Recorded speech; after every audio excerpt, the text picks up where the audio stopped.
Hello friends, சின்ன மருமகள் serial இனி வரப்போகிற எபிசோட்ஸ்க்கான ரிவ்யூ தான் பார்க்க போகிறோம். அடுத்தடுத்த சுவாரஸ்யங்களை தெரிஞ்சுக்கிறதுக்கு இந்த வீடியோவை ஸ்கிப் பண்ணாமல் கடைசி வரைக்கும் பாருங்கள்.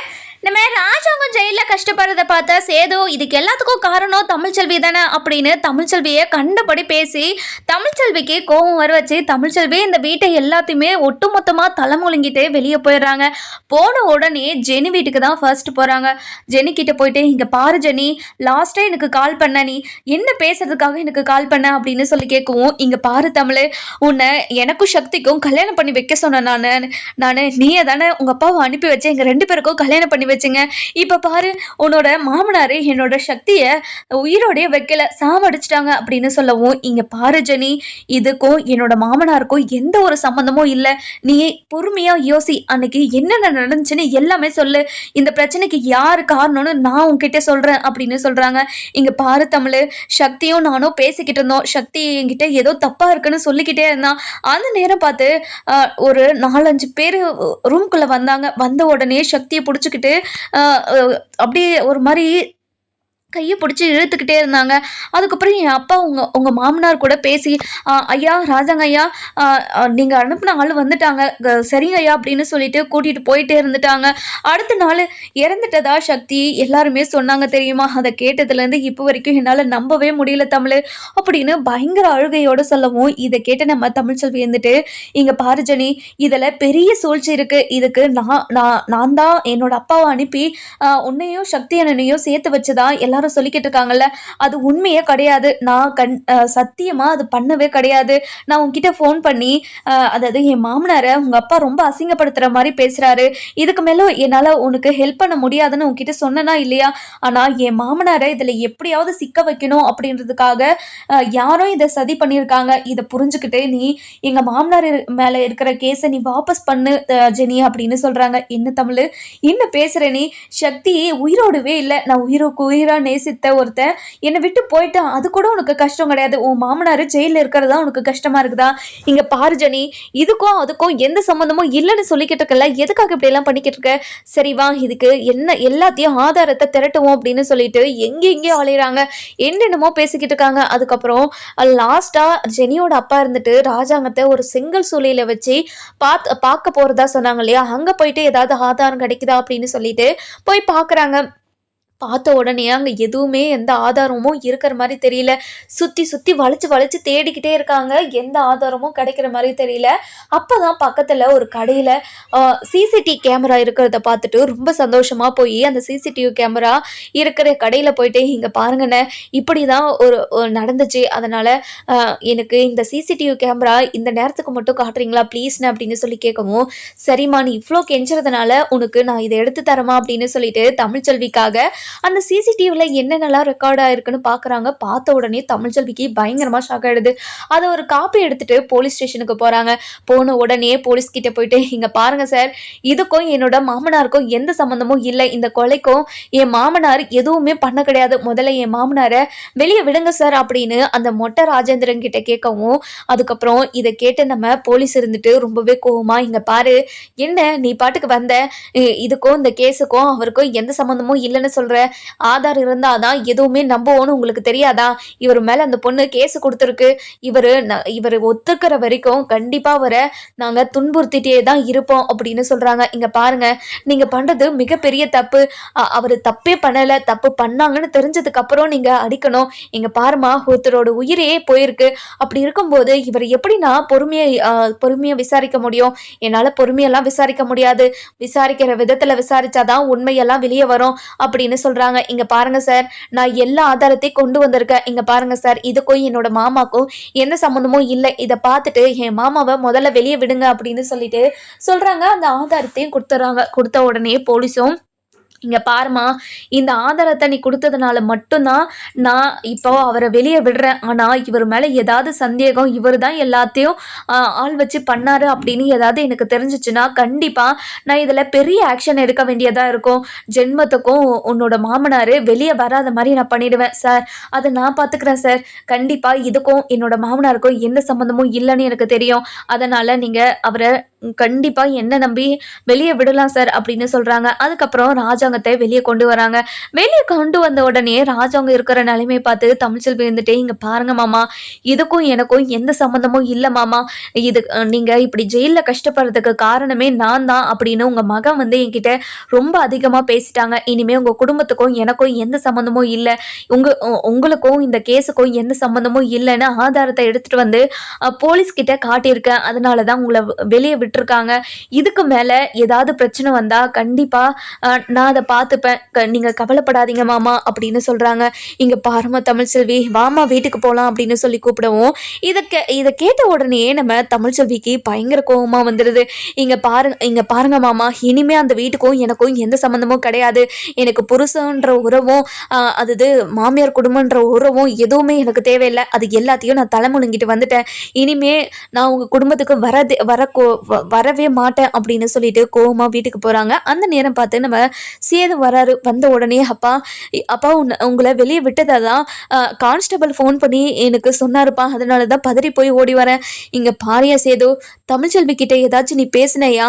அவ ரொம்ப கோவமாக பேசிட்டு போகிறாளேயா அப்படின்னு சொல்லி கேட்கவும், இங்கே பாருங்கப்பா, நீங்கள் இந்த நிலைமைக்கு இருக்கிறதுக்கு காரணம் அவ தானே, அதனால தான்ப்பா அவளை நான் வீட்டை விட்டு போக சொன்னேன். இனிமேல் அவள் வீட்டில் இருந்தால் தானே நம்ம வீட்டுக்கு ஏதாவது பிரச்சனை வந்துக்கிட்டே இருக்கும். அவள் வீட்டில் இல்லைன்னா இது மாதிரி எந்த பிரச்சனையும் வராதில்லப்பா, அதனால தான் அவளை வீட்டை விட்டு துரத்தனப்பா அப்படின்னு சொல்கிறாங்க. இதை கேட்ட உடனே ராஜாங்கத்துக்கும் ரொம்ப கோவம் வந்து, இங்கே பாரு சேதோ, நீ பண்ணது கொஞ்சம் கூட சரியில்லை சேதோ, சரிங்கப்பா நம்ம வீட்டுக்கு போய் பேசிக்கலாம் வாங்க அப்படின்னு சொல்லிட்டு வீட்டுக்கு போகிறாங்க. இந்த பக்கம் பார்த்தீங்கன்னா நம்ம ஈஸ்வரி இருந்துட்டு அந்த அதாவது அரசியல் விதமாக ஒருத்தர் இருப்பார் இல்லையா, அவர் கூட பேசிக்கிட்டு இருக்காங்க. இங்கே பாருங்க சாமி, அந்த ராஜாங்கத்தை வெளியே விட்டுட்டாங்களாம், அதனால் அவர் திரும்ப உள்ளே போகிற மாதிரி நீங்கள் தான் ஏதாவது பண்ணணும்.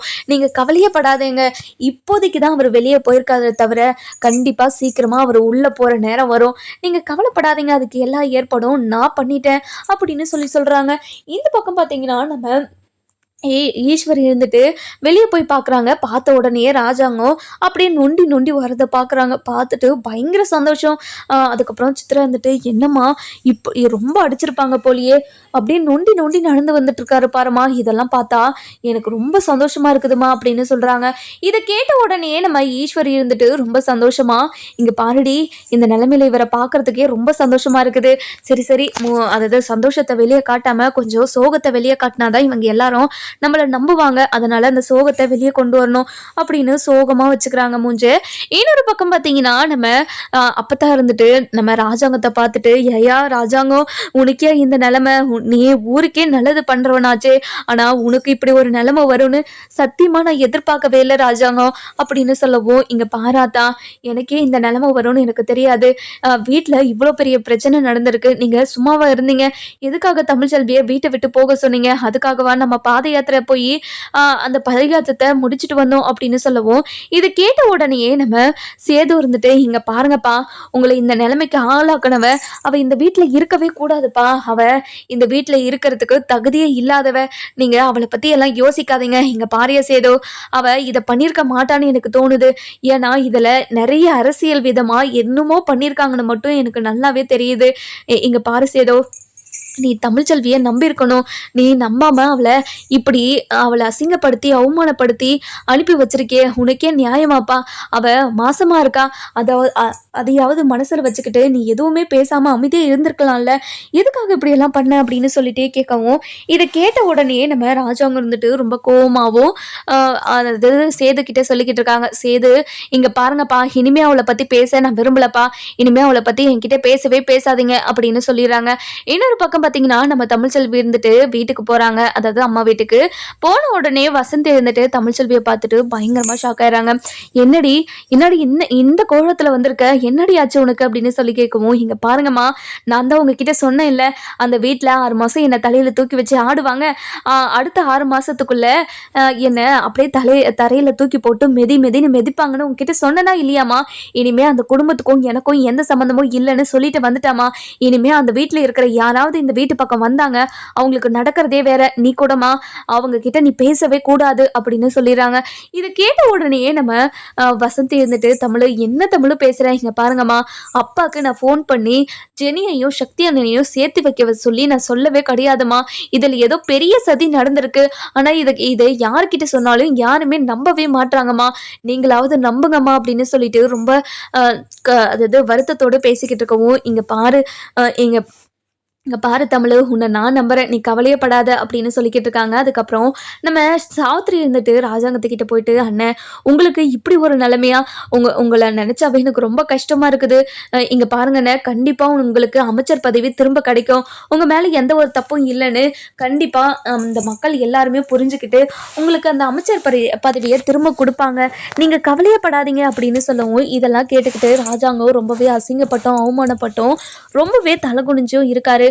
அதுக்கப்புறம் நம்ம தமிழ்ச்செல்வி இருந்துட்டு ரொம்பவே கடுப்புலையும் தான் புருஷன் தான் நம்பலையே அப்படின்னு நினச்சி ரொம்ப கஷ்டப்பட்டுக்கிட்டு இருக்காங்க. தமிழ்ச்செல்வி என்னதான் சேதுக்கு சப்போர்ட் பண்ணாலையும், ஆனால் சேது நம்ம தமிழ்ச்செல்வியை நம்பவே மாட்டேங்கிறாரு. அதுக்கப்புறம் என்ன, இந்த கேஸ் அப்படியே இழுத்துக்கிட்டே போய்கிட்டே இருக்குது ஜவ்வு மாதிரி. அப்படின்னு பார்த்து நம்ம சேது இருந்துட்டு மேலே போயிட்டு ரொம்பவே கோவமாக நின்றுட்டு இருக்காங்க. அந்த நேரம் பார்த்து சேது மேலே இருக்கான்னு தெரியாமல் ஈஸ்வரி, சித்ரா, அதுக்கப்புறம் நம்ம ஐஸ்வர்யா இவங்க 3 பேருமே பயங்கர சந்தோஷமா மேலே போயிட்டு, இங்க பாருங்க ஆண்டி, நீங்க மட்டும் தமிழ்ச்செல்வி மாதிரி அவங்க அப்பா கிட்ட பேச சொல்லலைன்னா கண்டிப்பா இப்படி ஒரு விஷயம் நடந்திருக்காது. அந்த தமிழ்ச்செல்வி இந்த வீட்டை விட்டு போகும்போது மனசுக்கு எவ்வளவு சந்தோஷமா இருந்துச்சு தெரியுமா, அந்த தமிழ்ச்செல்வி மாதிரி பேசி நான் தானே அவங்க அப்பா கிட்ட சொன்னேன், ஆனா அது தெரியாம அதாவது சேது மாமா தமிழ்ச்செல்வியை என்னென்னமோ பேசி அனுப்பி வச்சுட்டா, கண்டிப்பா சேது மாமாவே திரும்ப போய் கூப்பிட்டாலும் அந்த தமிழ்ச்செல்வி இந்த வீட்டுக்கு வரவே மாட்டா அப்படின்னு சொல்லிக்கிட்டு இருக்காங்க.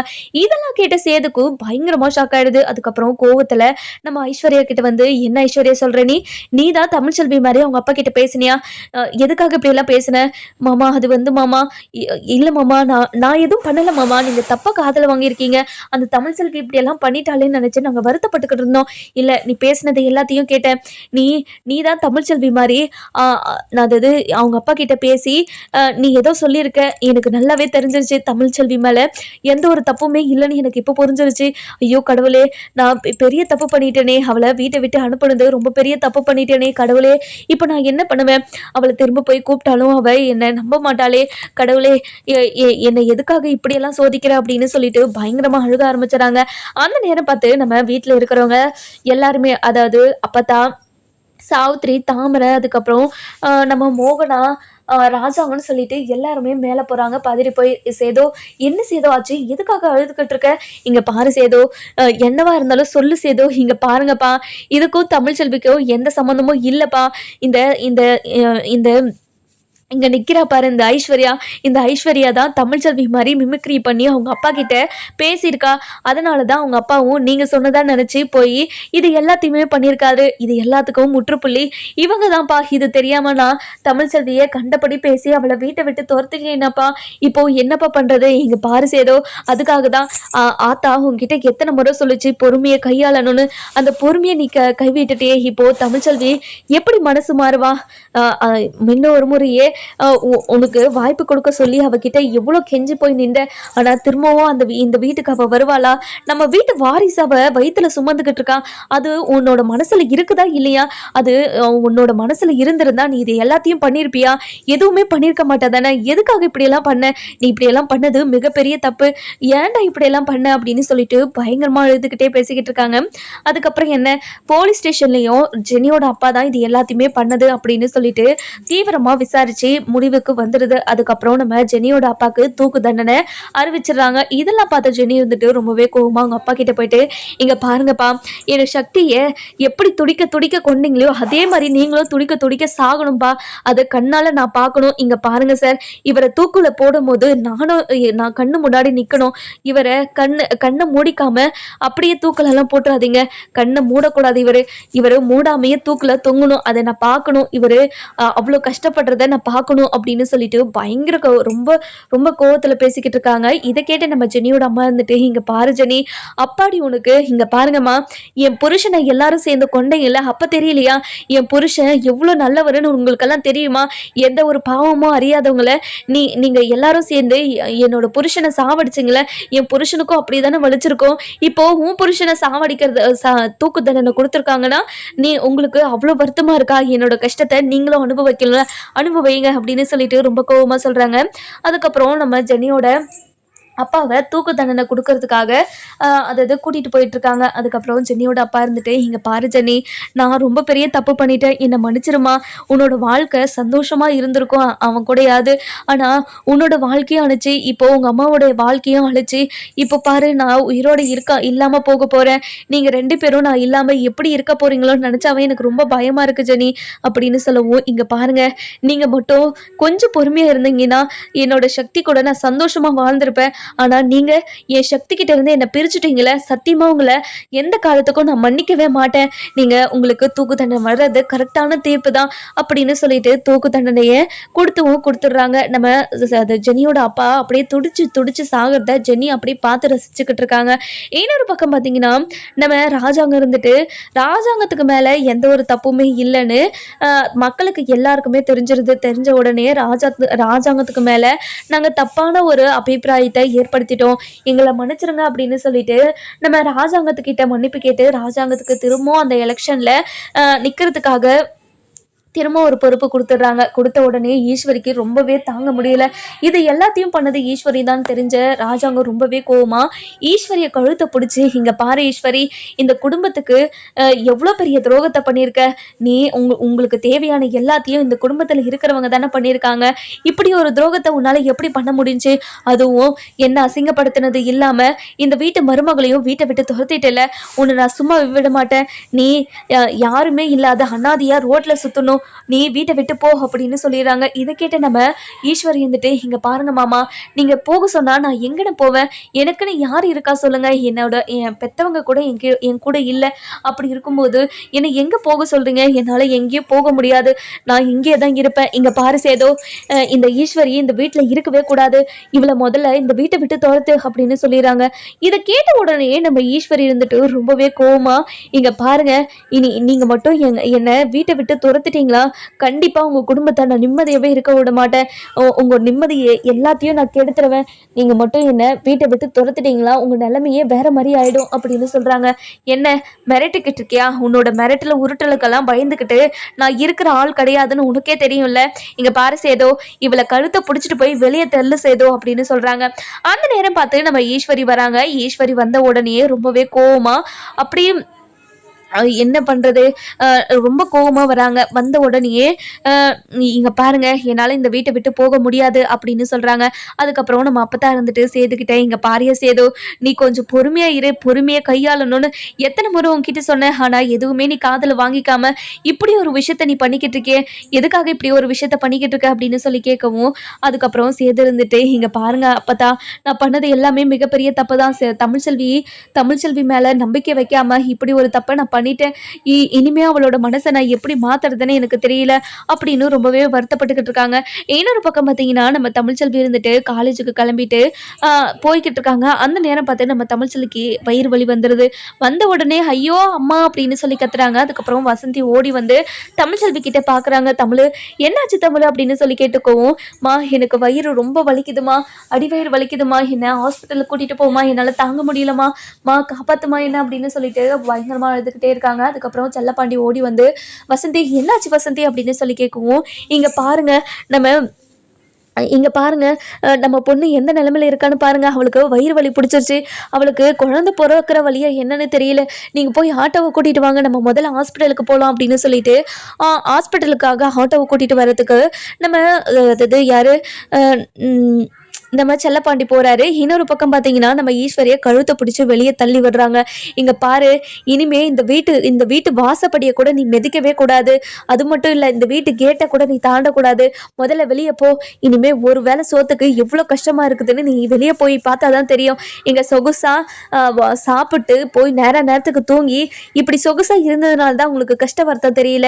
ஒரு வேளை சாப்பாட்டுக்கும் எவ்வளோ கஷ்டப்படுறதுன்னு வெளியே போய் இருந்தால் தான் உங்களுக்கு தெரியும். போங்க வெளியே அப்படின்னு சொல்லிட்டு 3 பேருமே துரத்தி விட்டுடுறாங்க. அதுக்கப்புறம் ஐஸ்வர்யா இருந்துட்டு, இங்க பாருங்க ஆண்டி, உங்க கூட சேர்ந்து நானும் இந்த நிலைமைக்கு ஆளாகிட்டேனே. இங்க பாருங்க ஆண்டி, எனக்கு சேது மாமாவை கல்யாணம் பண்ணி வைக்கிறேன்னு சொல்லிட்டு இப்படி ஒரு நிலைமைக்கு ஆளாக்கி வச்சுட்டீங்களே ஆண்டி அப்படின்னு சொல்லவும், இங்க பாரு, எனக்கு என்ன தெரியும் இப்படியெல்லாம் நடக்கணும், என்ன கனவா கண்டா இப்படியெல்லாம் நடக்கும்னு. இப்படியெல்லாம் நடக்கிறதுக்கு நான் காரணம் கிடையாது, நீ தான் காரணம். நீ போய் அங்க வாயை வச்சுக்கிட்டு அமைதியே இல்லாம எல்லாத்தையும் உளறி வச்சல, அதனாலதான் இது எல்லாமே நடந்திருக்கு அப்படின்னு சொல்லி பேசிக்கிட்டு இருக்காங்க. அதுக்கப்புறம் நம்ம சேது இருந்துட்டு தலையிலே அடிச்சுக்கிட்டு அழுதுகிட்டே இருக்காங்க. அப்பா இங்க பாருங்கப்பா, தமிழ்ச்செல்வியை நான் எப்படி சமாதானப்படுத்த போறேன், அவ என்னோட சமாதானத்தை எப்படி ஏத்துக்க போறா. கண்டிப்பா இது போனப்பவே அவ என்னை ஏத்துக்கவே மாட்டேன்னு ரொம்ப பிடிவாதமா இருந்தா. இப்போ எப்படி என்னை ஏத்துப்பா? கண்டிப்பா அவ என்னை ஏத்துக்கவே மாட்டாப்பா. எனக்கு ரொம்ப பயமா இருக்குது. அதுவும் அவ வயிற்றுல ரெட்டை குழந்தை வேற இருக்குதுப்பா அப்படின்னு சொல்றாங்க. இதை கேட்ட ராஜாங்கத்துக்கு பயங்கரமா ஷாக் ஆயிடுது. என்ன செய்து சொல்ற? தமிழ்ச்செல்வி வயிற்றுல ரெட்டை குழந்தை இருக்குதா? அது ஏன் முன்னாடியே யார்கிட்டயும் நீ சொல்லலை அப்படின்னு சொல்லி கேட்கவும், இங்க பாருங்கப்பா, அப்பத்தா தான் இந்த விஷயத்த யார்கிட்டயும் சொல்ல வேண்டாம்னு என்கிட்ட சொல்லி வச்சிருந்தாங்க. இந்த விஷயம் அவளுக்கே தெரியாதுப்பா அப்படின்னு சொல்றாங்க. இது கேட்ட உடனே நம்ம ராஜாங்கத்துக்கு பயங்கரமா ஷாக் ஆயிருது. அதுக்கப்புறம் நம்ம ஈஸ்வரி வெளியே போனதோ நம்ம சாவித்திரி உள்ள வந்துட்டாங்க இந்த சாக்கை வச்சு.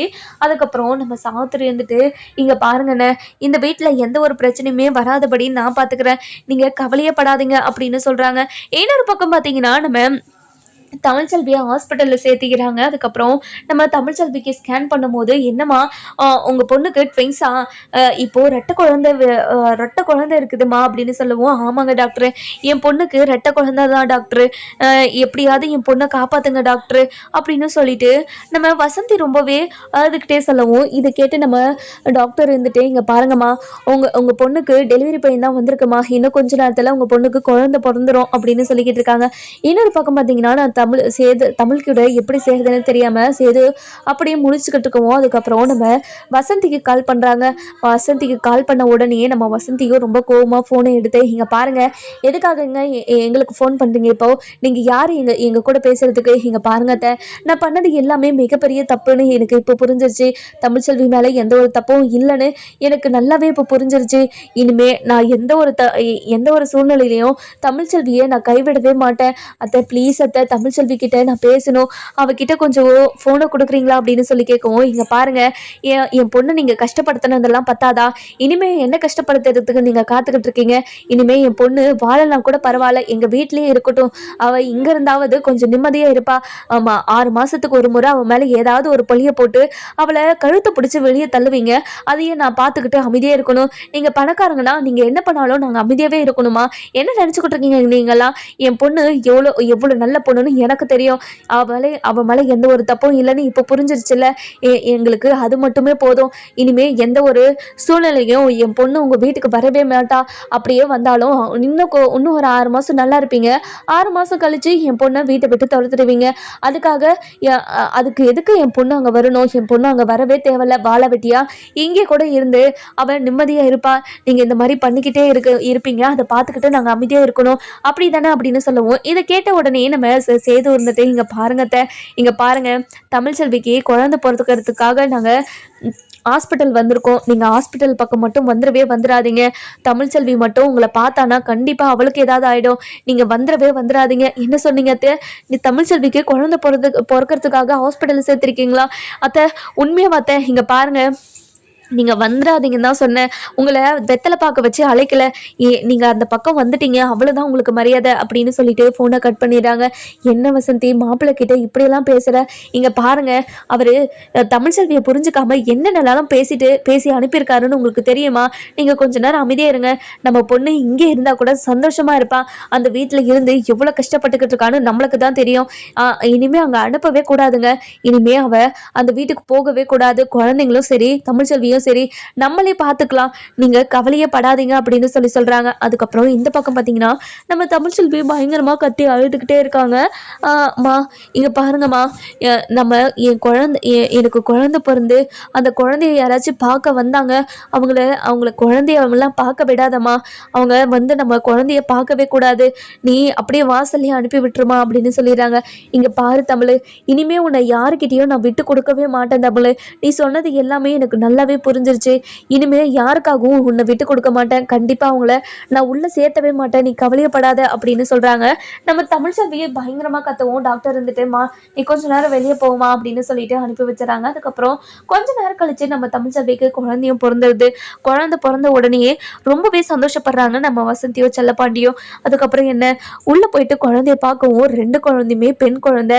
இதை பார்த்துட்டு பயங்கர சந்தோஷமா என்ன பண்ணுறது ஏது பண்ணுறதுன்னு தெரியாமல் அவ்வளோ சந்தோஷத்தில் இருக்காங்க. அதுக்கப்புறம் நம்ம சேது அந்த நேரம் பார்த்து உள்ளே வராங்க. உள்ளே வந்த உடனே சேதை பார்த்த நம்ம வசந்தி ரொம்ப கோவமா, இங்கே பாருங்க உங்களுக்கு மரியாதை கிடையாது, முதல்ல இங்கேருந்து கிளம்புங்க அப்படின்னு சொல்கிறாங்க. இதை கேட்ட சேதுக்கோ பயங்கரமாக ஷாக் ஆயிடுது. இங்கே பாருங்க இங்கே பாருங்க, அத்தை நல்லா கூப்பிடாதீங்க, முதல்ல வெளியே போங்க அப்படின்னு சொல்லிடுறாங்க. எல்லா தடையும் மீறி தன்னோட குழந்தைய சேது பாப்பாரா மாட்டாருன்னு நம்ம வர எபிசோட்ல பார்க்கலாம். இந்த வீடியோ உங்களுக்கு பிடிச்சிருந்தா லைக் பண்ணுங்க, சப்ஸ்கிரைப் பண்ணுங்க, மறக்காம பெல் ஐகானையும் கிளிக்